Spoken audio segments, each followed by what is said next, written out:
Excellent. Got it. Cool. Ready to go? Yes. Going in three, two. Hello, and welcome to another amazing GGP Together panel. With me today is Khalief Adams. You may recognize him. He's been on Twitter. He's been on Twitch. You've heard Spawn on Me. He is the captain. He is the runner. He is the CEO of all that is there. And he has just put together the Spawnies, the first awards. We'll get a little bit more into that, but Khalief, welcome to GGP, and thank you for being part of this. Thank you so much for having me again. You do fantastic work in this space. It is brilliant what you do and the rest of the team around you with all the wonderful series that you put together and all the videos and shows. So thank you for having me. I'm super excited to talk about all the goodies. So for people who may not be aware of your the time your podcast, the time that you've been within the games industry, tell me a little bit about. Tell me a little bit of how you got in and a little bit about Spawn on Me. Yeah, so Spawn on Me has been going for 9 years now. I have been in the industry proper, through various layers of media and coverage on the reviewer side and kind of entertainment side for about 12 years. It started a long time ago with a blog called the Spawn Point blog. I was working an IT job back home in New York.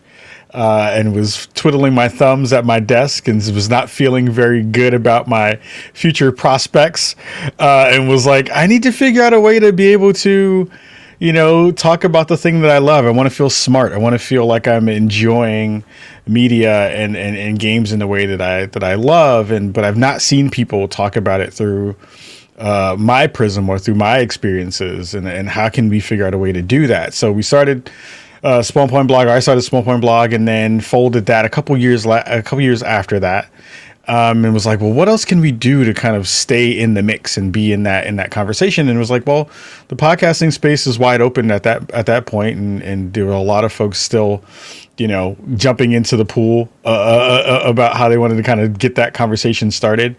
And I sat there and I was like, well, we kind of did a show with some friends on Google Plus and that folded.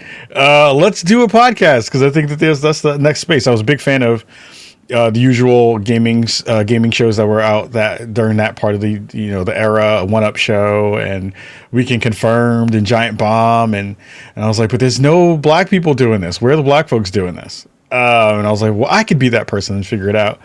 So started a show with my co-host at the time, Cicero Holmes, and decided to run with it from there. And 9 years later, still kicking and still making hopefully what I think to be good content that people enjoy and feels relevant and smart.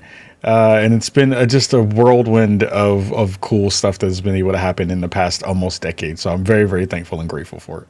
You have to be good to be here for as long as that you've been here. Like the ability to understand what gaming is, to understand how to talk to your audience, to understand how to deliver a message. I think the fact that you're talking about 12 years just proves that you have a background that goes far deeper than a lot of people that you do see that are sort of like new and upcoming. Like within those years, how is sort of like the way that you have used your message or the way that you've delivered the message started to change? How have you refined that through the things that you've been doing? That's a fantastic question. I think the thing that has been most important has been to weirdly stay the course. I think that there's the stay the course in terms of, consistency of putting out a show every week, because we've been doing that for, again, almost 10 years at this point.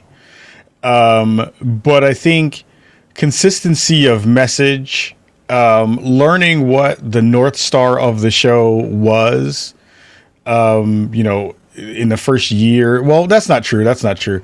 The idea of what the North Star was very different than what it wound up being now. And I think that was through refinement.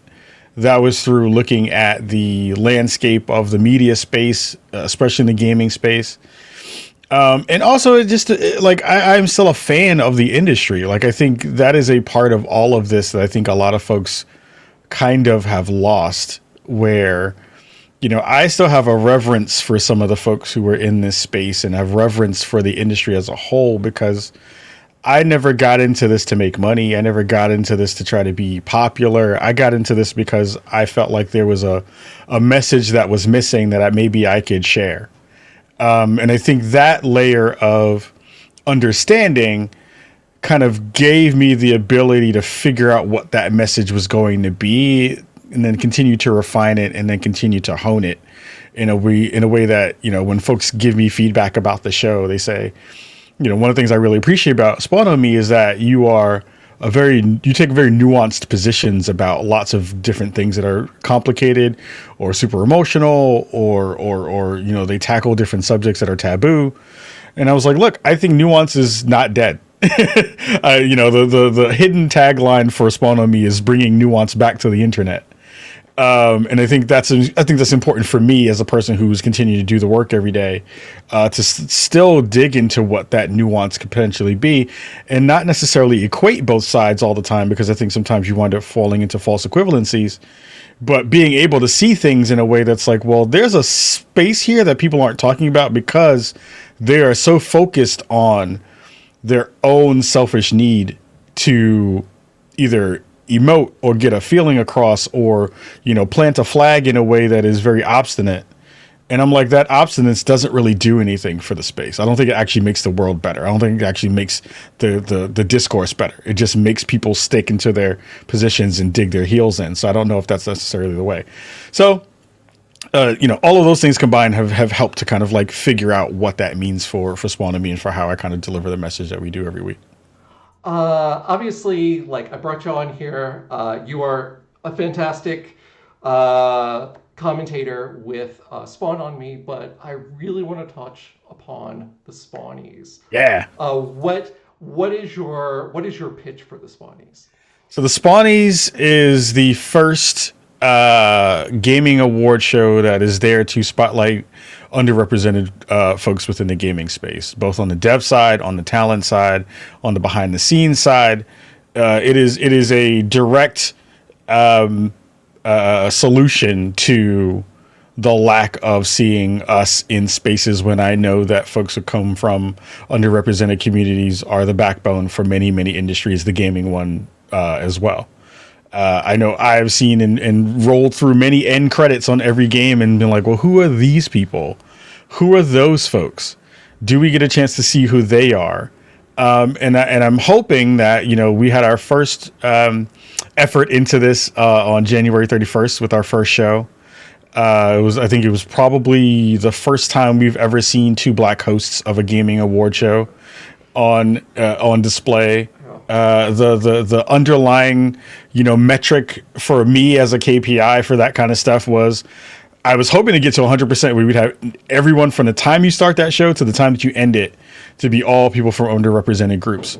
Sadly, we weren't able to get there, but we got to like 98%, 99% for our first effort. And next year we're going to try to go for 100, and then, you know, 100% it all the way out, for the foreseeable future. But I think that was the main thrust of what this show was about. And I think we did a fantastic job of displaying that.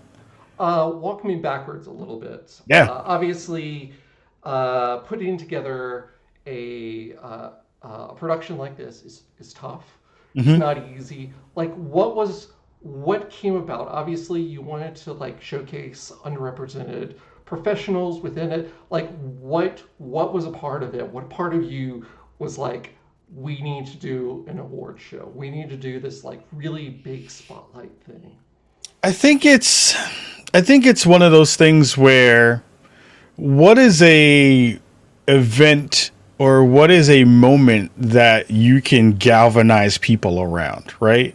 I think when I think about the way the gaming industry works, there are about 3 or 4 award shows that are the ones that anyone who really loves the industry is like, I want to be a part of this, or I want to be nominated in here or win an award here. You have the BAFTAs, you have the Game Awards, you have the DICE Awards. And then usually like Indiecade is a really good one for folks who are like still hoping that they are able to kind of like get into that space, right? So it's a time when everyone is kind of looking at the industry. It's a time when folks are thinking about the overarching narratives that have gone on through a year. It's also a time when we celebrate folks because developers don't get celebrated enough. And I think, again, that's also a very important part of Spawnies and Spawn on Me, to be fair, is like I'm very dev centric. I'm very dev forward when it comes to that. I'm appreciative of anyone who has ever decided to do anything in video games because they are brilliant, genius people within this industry who could be doing anything else with their time, but they've decided to do this, right? So I feel like there's a space there to kind of congratulate and showcase that. So, you know, an award show is a thing that you can really mold into anything you want. It doesn't really have to have rules. And you can make those rules up on the fly. Like our award show has ridiculous names that are not the same that you would think of when you are thinking about traditional, you know, award shows. Like our most emotional game is called the Snot Bubble Cry Award. You know, like our VR award is called the Jamiroquai Award. You know, it's all comes from kind of meme-ish, you know, fun things that come from culture, but have now some sort of legitimacy because they are attached to this award show that is doing this really good thing. So, you know, thinking about how do you know, look at the world? What do you see as things that are gaps? Where do you see from other award shows that are not really being addressed and dealing with some of the feedback that we see often around some other award shows? And how can you flip that on its head while doing the thing that you've always been wanting to do? So I think that's the way that that kind of, you know, matrix kind of came together to figure like, well, this is a thing that I've always wanted to do. Now we have the resources, at least some of the resources and some of the, you know, the clout to kind of get some of those things done in a bigger way. Well, it turned out absolutely fabulous. Thank you. We can watch it on, if you people did not catch it, you can watch it on YouTube, correct? Yeah, you can watch it on YouTube. It's on our YouTube channel. You can also, the VOD on Twitch is still up. We were on the front page of Twitch when we did it. I think if you are looking for a kind of in the moment feeling for what that is, that's a little bit more involved, you go watch the Twitch version because you can see the chat log that's there. You can see kind of the excitement that was happening in the moment there.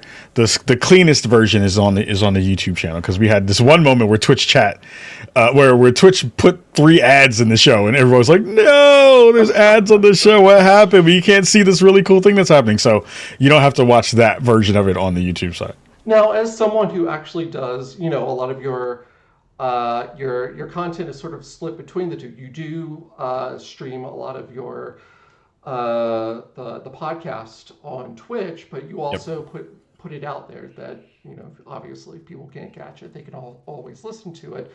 Yep. What to you gives is the difference between that feeling of having something that's live versus having something that people can you know, can consume at their own time?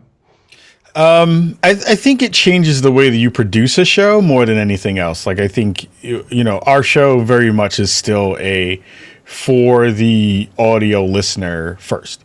It is a podcast first before it is a video podcast. And there's a big distinction in that. And I've had to learn that over the years of how do you address certain aspects of a live show, and then how do you edit that thing down to be more, you know, to be tighter and to be more, you know, pleasing to the ear, and how do you figure out all those kinds of layers. But knowing that this is a audio show first for the most part has continued to guide what and how the show kind of performs in that way. But what I'm learning a lot from the live layers of it is just that you wind up getting really great interactions from the live audience, and you sometimes that will not only change the direction of a show, but it'll lead you into a space that sometimes is even more interesting than when you started off. which I've found to be really, really fun and interesting and cool, because there's times when I'm like, oh, we have a gap here and someone will ask a question and I'm like, oh, that's a really great bridging question that you just asked that I'll be able to kind of ask towards a guest, or, something I hadn't thought about. And it was like, oh, well, let me think about that and talk about that. So doing the show live on Twitch has been great. In that respect, and Twitch has been a fantastic partner in terms of giving us spaces to do cool stuff like this, like giving us a front page slot for this to be able to kind of amplify it in a bigger way was great, and boosted our numbers in such a fantastic way that it made it easier for me to then say, well, this is already successful, how do we make this more successful? So the dust has settled, the lights have all been taken away. Sure. The Spawnies is done for the year. Yep. What are some of the lessons that you have learned that you are going to take into 2023 now?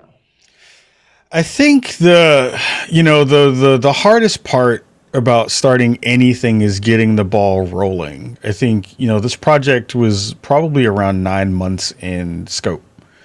I'd wanted to do it some years ago, but just never had time or the resources to do it, because an award show is not cheap to put on, especially if you're a one person crew. That, like, we're not rolling in money when it comes to Spawn. I'll be like, most podcasts are not, and we are in that fold as well. We are not rolling in dough, so we definitely were lucky enough to have some sponsors come on and help us out financially. But the initial part is scope. It's just a matter of like, well, what do you want this to be? How do you want to be different? What are things you feel like are important to get this thing right? And a lot of that was asset generation, because we had a whole slew of things put together from our amazing designer, graphic designer, to kind of bring the idea that was in my mind to an actual, like, real life thing in a visual way. We did something that I hadn't, like, I wanted to do before, but just didn't know how to do. Was I wanted to have our own physical award that we were able to give away to folks. So we have physical awards now. Describe the award for people. I will show it to you really quick while I'm doing it. I can kind of get it off the side. So we have these. Oh my God. We have these really nicely made 3D printed awards. They're really pretty with our logo on it. And if folks don't know, for the folks who are listening to this, maybe potentially in audio form, the faux land that our show lives in is a place called Chicago. So it's based on Brooklyn and Chicago, where the show was formed.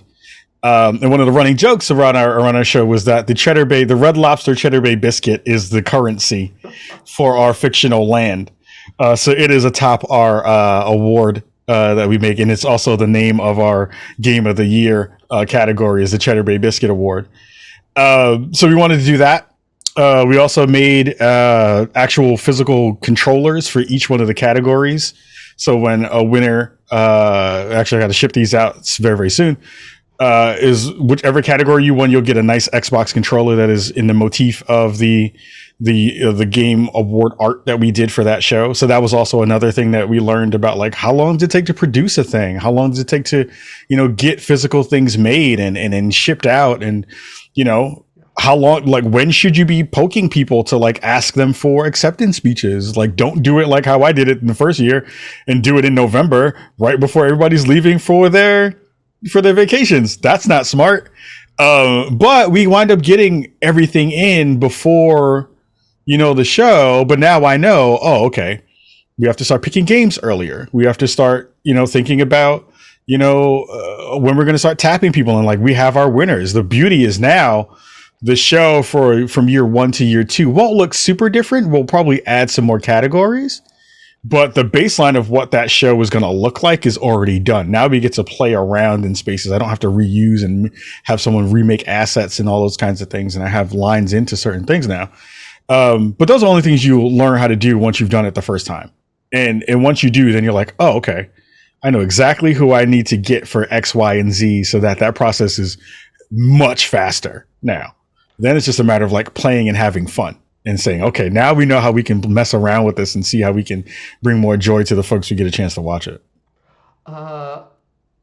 Obviously, you're going to be going out. You're going to be talking to publishers. You're going to be talking to people, investors, people like that. What are some of the things that you want to get across to them to make them understand that this is more than just an award show, that this is this is almost like a movement in a way where you are bringing a spotlight to games out there and to people and developers and creators and whatnot who don't get that spotlight. Like, how do you approach those people with something like this?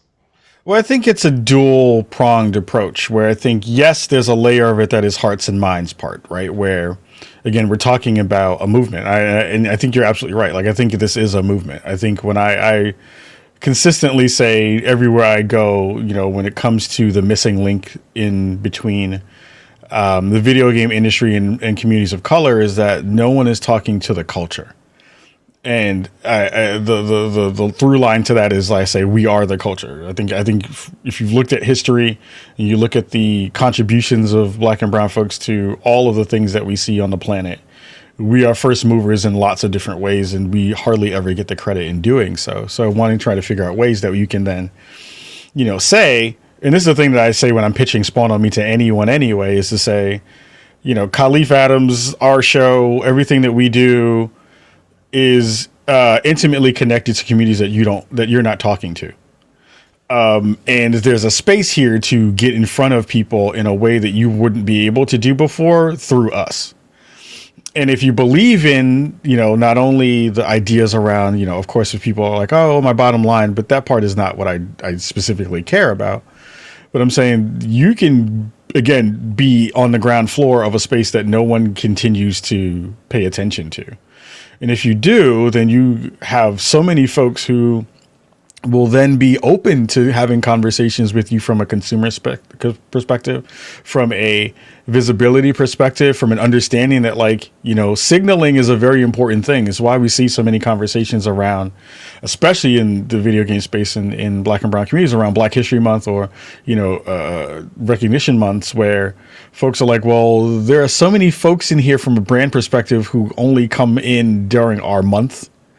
Where are they throughout the rest of the year? You being a part of the Spawnies, potentially as a sponsor or a person who's helping us get these things done, signals to folks in those communities to say, like, oh no, they are putting their money where their mouth is, or they're actually doing the work that they say they were going to do.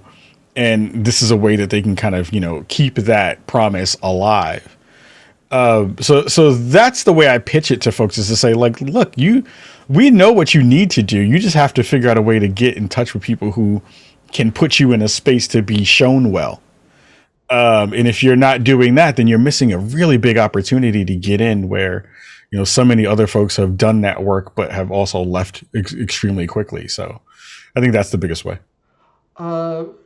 Speaking about that message, Yeah. because I think you touch upon it, it's really important that you are getting in touch with an audience that people are not reaching out to. Like, what can media, like, obviously there's a lot of people who talk video games, there's a lot of content that covers video games, but what are they not doing that they need to be doing better, things that they can be looking into? Obviously, as you've shown, like, games that don't get the recognition, people who don't get the recognition, creators who don't get the recognition, but like, what can some of those bigger websites be doing in order to give the flowers to the people who deserve them? Great question. I think, I always beat the drum of visibility is still the lowest hanging of fruit. And people will often kind of poo-poo and say, well, you just putting people in positions and having them out there doesn't do enough. And I would say that's not necessarily the case, because I get emails all the time that say, oh my God, Khalief, I saw that you were hosting DICE. And I've never seen a Black person host DICE. That was the best thing I've seen, in a long time. I was luckily just featured in something that Riot Games put out when I was working for them for a little bit. And they put out something, this month that was like, why are, Khalief is a person who used to work here. Who are some of our black employees? Like, why is that conversation important? And again, like devs who are starting that process, it's different, a little bit different now because there's more visibility now, but it's still not enough. And speaking directly towards the outlets, like 6 months ago, I was, on social media saying, why hasn't there ever been a black woman who has hosted or who has been main talent, on camera talent at any of the big sites? I've never seen it. It's never been a thing.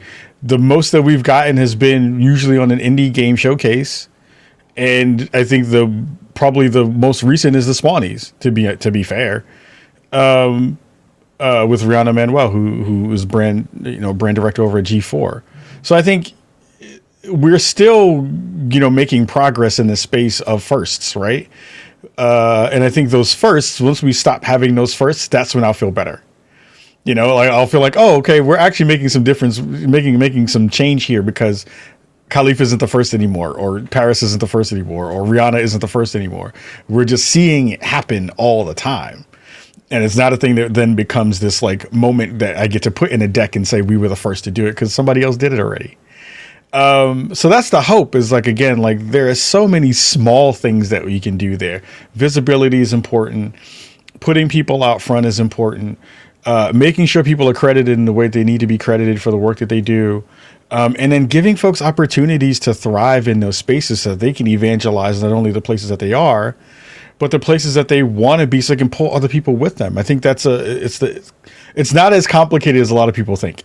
And people kind of wring themselves into pretzels trying to figure out what's the DEI KPI right now? What's the thing that we're trying? What's the number of diversity that we can get to showcase that we're doing it right? In every boardroom that I've ever been in, I've been at multiple corporate entities at this point. The answer I give them is any number. Pick a number and you can get there. It's not hard. It's not difficult. I can show you how to get to that number. You just have to pick a number first. And then move from that perspective and move forward. So I think that's where we wind up landing with a lot of these conversations. It's like, man, if it was that hard, we would never get anything done. So that means it's probably not as hard as you think. You just have to push and you have to be consistent. Let's talk about the reception to the Spawnies. Let's obviously Yeah. you're talking about numbers here, you're talking about data. Let's celebrate. Let's celebrate the Spawnies. Let's celebrate like some of like what were some of the wins that you saw after after the event. Yeah. So just from a numbers perspective, I had a very modest hope that we would get, maybe 15,000 people watching it, at the high end. And we wind up capping out around 17,000 people like watching live at that moment, maxing out around that number. But we capped out around 300 and almost 40,000 views for that show, which was phenomenal. The numbers that we got on social reach was probably around almost like, I think 4 million views on social. And again, it's like for me, as a person who is not a analyst, is not a person who was a social media director, who was not a brand director. These are all things that I have learned over, again, a decade of like, how do you build something that then you can take from not only from a hobby perspective to a business. And then how do you take that conversation from a business standpoint to being like, well, I want to be a person who is a force to be reckoned with within this space? How do you tell that story to someone else who may not necessarily care about the hearts and minds part? So you give them those numbers, you do that kind of stuff. But I think the thing that made me the most happy was to see, developers give thanks to me and the show for doing it. Like we had, some amazing developers, just say, thank you for doing this. Like this was a thing that no one saw coming. And now it looks and feels this professional, and we attached our talent to it, where I had folks who were nominees saying like, hey, do you have artwork for this stuff so we can share it across our social channels? Hey, like, when are you going to send over that trophy? Hey, when are you going to do that kind of stuff? To me, that's the stuff that is the validation there, because to me, that's what tells me that the industry cares enough and sees that the effort was there to put forth a show that was, complementary to the space and didn't make this it wasn't a joke kind of event. It's lighthearted and fun, but it wasn't to be, memeified in those ways that a lot of times, when you take a thing and try to be semi-serious with it from a like reference perspective, that it gets, contorted into something else. That was really amazing to see people be excited about it. Having Tim Schafer like retweet, "Thank you for, we got 2 wins in the Spawnies." That was wild to me. Little things like that is what made it extremely fun and lets me know that we did something very special. Like, there's a very special moment within the industry. I hope that people remember it for that. How are you sort of like starting to plant the seeds of like what's coming next? Like Spawnies is great at his event, but I want to see like Spawnies like almost year round. Like this thing that people are looking forward to, thing that like they see a game come out and they're instantaneously like, oh, that's a Spawnies game. That's going to be like up there. That's going to be one of the ones that we can start looking into. Like what to you is some of those seeds that you're starting to work on now? I think some of that is, again, through the way you market a show like this, right? I think, if you go to anybody who's in the marketing side of any gaming company or a publisher and say, well, what's the thing you want? You want buzz and you want views. For a show that is in its first year, proper, I think the numbers are fairly good. So that gives people the ability to say like, well, if he did these numbers this way, and this was the thing that got like, I didn't do any publicity for this thing in the ways that you usually would. Like, I didn't have a PR agency send out a press release for this. I need to do that next time. But like, things like that. Like, this is all organic. Me hustling, asking people to ride with it and share it, got it to those numbers alone. So I think, now that people can have a proof of concept, and I can send them a link to this thing and say, do you want to be involved with this? Look at this energy that was in this chat when we did this. And again, when I say like energy is really important, there's been so many stories in the past year about what toxicity looks like when you're on the front page of Twitch.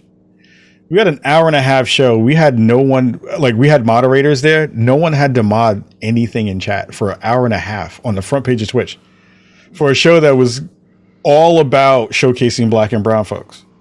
That is unheard of in social, in like the streaming space, right? So knowing that that's a part of that conversation, I get to then tout and say, look, we got a safe space for people in your work to be shown. We had an amazing audience who really cared about this thing and really got behind it. We had financial backing from folks like Coil and Lenovo and Alana Pierce, who are all folks that if you're in the gaming space and like those are not names that are like not known, then we get a chance to say like, look, this is again part of a movement. Do you want to be a part of a movement right now? And that's where I think you lay the foundation for those seeds to get planted, to say, if we can get it bigger and, my vision continues to get a little bit larger incrementally, who knows what the show could be in another 3 years, another 4 years, right? Like we could be, something that is akin to the Game Awards. In that way, it could be something that's akin to the DICE Awards. I learned a lot while hosting the DICE Awards about like what it takes to put on an award show and how do you work with great people and do that kind of work. So massive love to those folks, especially because I think getting to see it from the inside out, I was like, oh, I can do this, and also we can infuse the culture parts into this in the way that I'd hoped, and I feel like we did that. I think we did a lot of that good work in that way. Absolutely. And now, like, let's talk about you. Yeah. I mean, obviously, you had the show, great show, gave it its flowers. Let's give you your flowers. Thank you. What does success look like for you this year? Ooh, I'm in between jobs currently, so I'm still looking to see how to kind of fuel that endeavor. I'm always looking for kind of baseline things with the show of like, again, continuing to grow the numbers of our downloads on the show. How do I get to be a part of fun activities and events? Are we making some money on the business side of it? Are we actually like making some ground there? Is my social presence growing? It's very much kind of in the influencer spaces where a lot of those metrics and ideas kind of come together. But I'm always trying to figure out good ways to collaborate with people and find good avenues to continue that messaging of how do you connect culture to gaming in a way that is very important? How do you connect hip hop culture to gaming in a way that's important? How do you connect black culture to gaming in a way that's important? So that means I'm trying to find folks both inside and outside of gaming to help make the case for it so that we can build out the ideas around what this space can be. Like a question I get asked often is, what's the 10-year plan for Spawnomy? What do you want to be in 10 years when you're still doing this thing? And I was like, it used to be that I wanted to be Reggie, right? I wanted to be Reggie Fils-Aimé, or I wanted to be the head of a studio, or those kinds of things. And now I'm like, I want to be Ava. I want to be, Ryan Coogler. I want to be,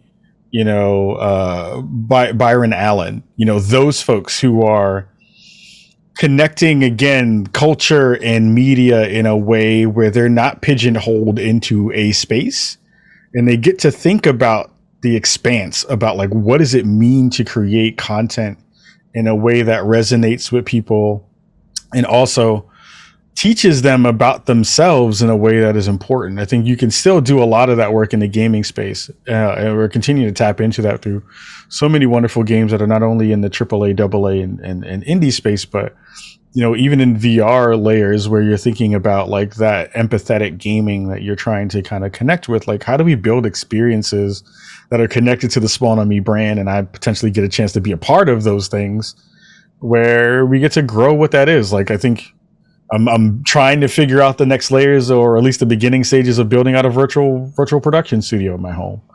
Like, I think that there's spaces there to do cool things that look different, that feel different. So I'm starting the process of learning Unreal and starting to, gather the things up that I need to, from a technical standpoint of like what that looks like. So I just don't want to be bound by the ideas of what gaming media can be. Like, I think there are so many untapped spaces that we're learning and we're on the periphery of all the time, but it doesn't really necessarily always make it into the mainstream layer of it. I'm trying to figure out how to pull some of those things in from periphery into the center and see how we make that happen. So that would be super fun if I'm able to get at least a tenth of the wild stuff in my brain out into the actual world. Designing a Spawn on Me metaverse. I love it. The virtual Chicago, the thing I've been trying to figure out is like, how do we do that? What does that look like in a podcasting sense, right? Like, we're doing our news segment and none of this looks like this anymore. It looks like we're in an act, and not the like cheap green screen version of we got the video running in the background. Like, I want stuff moving and being interactive and things like that. But like, what does that look like? Now I'm at the space where I need people, I need resources, and I need know-how. To kind of get that thing together and done. So we'll, ask anybody with a project in their brain and they'll tell you the same thing. Yeah. Absolutely. Yeah. And as someone who is a trailblazer, someone who is the first of firsts, you have a number of people following in your footsteps as they look to become the next Spawn on Me. What would you say to new content creators out there who are coming from underrepresented communities? What is your advice to them? Never feel like you can't start the process. I think there's a lot of analysis paralysis that happens. I fall prey to that all the time. But what I've learned is that you can, take that wild idea that you have in your brain. You can figure out a way to either get some co-collaborators, some co-travelers to kind of help you figure out what that needs to look like for yourself. But we're in a space now where, I hear often of like, man, I don't know how to do this. I can't do this thing. And I tell a lot of folks, like, even from just a technological sense, most people right now are in a much better position to be successful from a content creation standpoint than I ever was when we started this almost a decade ago. Technology has moved so quickly that there is no barrier now to figuring out how to share your message in a way that can potentially resonate with an audience. You have a phone, you can have a show. You know what I mean? Like, you can do that work. It may not be exactly what you want it to be, but again, the quality that you can get from your cell phone and from a fairly inexpensive microphone puts you way ahead of the game than what we were doing when we were trying to do this thing on like Google Plus, a decade ago.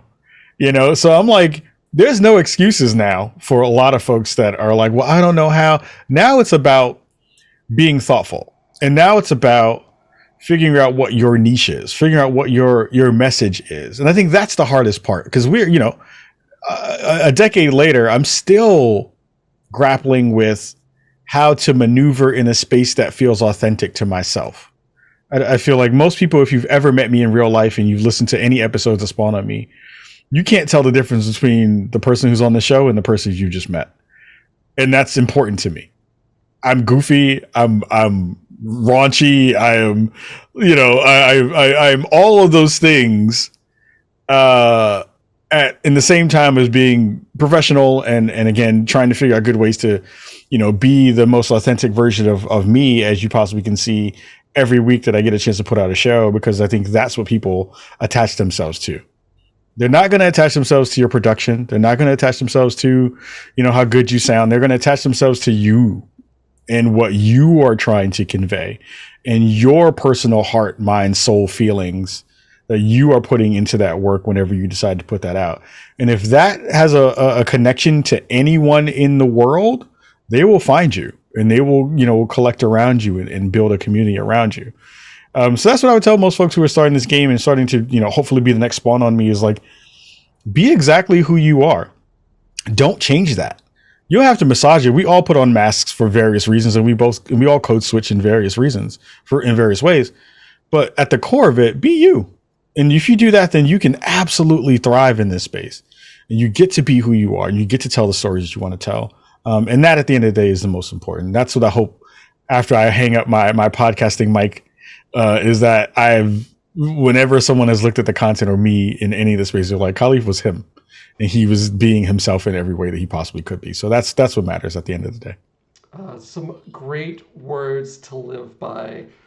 Before I let you go, I gotta have you talk about games. What are you excited about right now? What are you looking forward to? What are you playing? Like, what are some games that you think deserve some spotlights? Talk to me. I'm playing through the latest Horizon game, so I'm running through that for review. So that'll be up hopefully around embargo time or whenever that winds up dropping. Also trying to run through Sifu. I've been playing a bunch of that. That's been great. I've been trying to dig into more VR games. So I've been doing a lot of exercise in VR, which has been fantastic. Which is always really good. And I just got put onto a game called Vampire Survivors the other night. And I keep hearing good things about that. So I need to go play that, because I'm hearing so many good things about it. So, and what, Dying Light 2 and all the other games that are going to be coming out in March and February. Like 50 games coming out per week at any time. It is. I don't know how we're all doing this. We're not. That's what it really comes down to. And that's why we need good people like you putting that spotlight onto the games that need it, covering the games that other people are not talking about, giving the flowers where they are due. But sir, I would like to thank you so much for joining here today at GGP Together. Where can the audience find you, listen to you, see you, help you out?